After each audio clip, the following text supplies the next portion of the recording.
promesse de jour. Avez-vous jamais entendu des léprocères? Ce sont des hôpitaux spéciaux pour les gens qui ont la lèpre. C'est une maladie qu'aujourd'hui, on pense que c'est éradiqué, mais c'est faux. Il y a encore des personnes qui souffrent de cette maladie aujourd'hui. Mais dans le passé, le traitement était très compliqué. Et il fallait garder les gens dans ces hôpitaux, les léprocères, et que certaines personnes se consacrent à les soigner. Je me souviens d'une histoire de quelqu'un, c'est une histoire réelle, mais je ne me souviens pas maintenant du nom, de quelqu'un qui a consacré sa vie à guérir, parce que parfois on peut guérir certaines personnes avec la lèpre.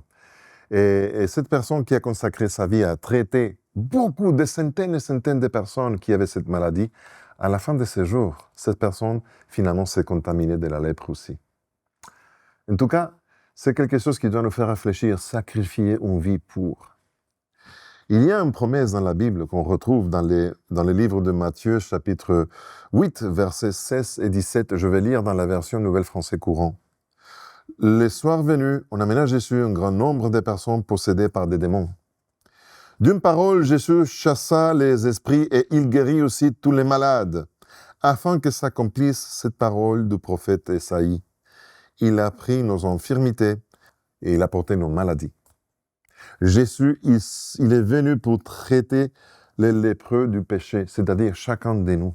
Et il était en train de guérir tout le monde, mais à la fin, il a été fait péché, il a été fait maladie pour porter nos maladies, nos péchés sur lui et prendre notre place.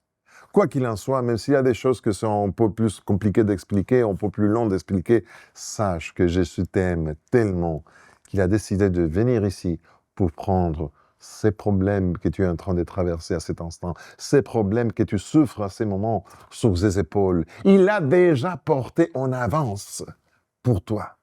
Alors, fais-lui confiance, parce qu'il a fait ça pour toi, pour t'apporter une solution et pour te donner la vie éternelle. Quoi qu'il arrive, n'aie pas peur, il avait déjà prévu. Ça, c'est la promesse du jour. Je suis Pedro Torres. Que Dieu te bénisse.